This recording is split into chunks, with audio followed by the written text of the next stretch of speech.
Wikipédia. Relativité générale. Théorie physique due à Albert Einstein qui prolonge la relativité restreinte.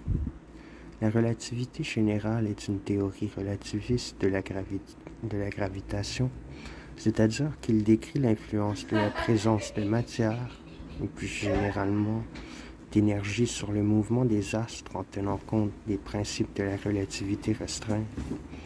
La relativité générale englobe et supplante la théorie de la gravitation universelle d'Isaac Newton, qui en représente la limite aux petites vitesses, comparée à la vitesse de la lumière et au champ gravitationnel faible.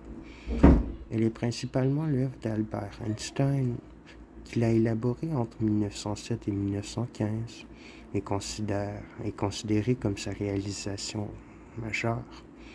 Le 25 novembre 1915, il soumet son manuscrit de la théorie de la relativité générale à la section de mathématiques et de physique de l'Académie royale des sciences de Prusse, qu'il a publié le 2 décembre.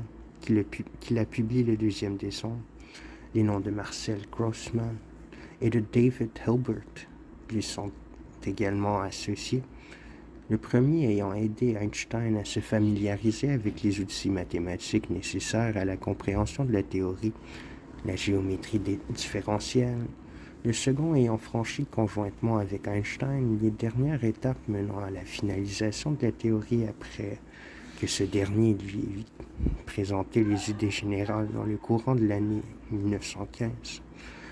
La relativité générale est fondée sur des concepts radicalement différents de ceux de la gravitation newtonienne. Elle énonce notamment que la gravitation n'est pas une force, mais la manifestation de la courbure de l'espace, en fait de l'espace-temps, courbure elle-même produite par la distribution de l'énergie sous forme de masse ou d'énergie cinétique qui diffère suivant le référentiel de l'observateur. Cette théorie relativiste de la gravitation prédit des effets absents de la théorie newtonienne mais vérifiés, comme l'expansion de l'univers, les ondes gravitationnelles et les trous noirs.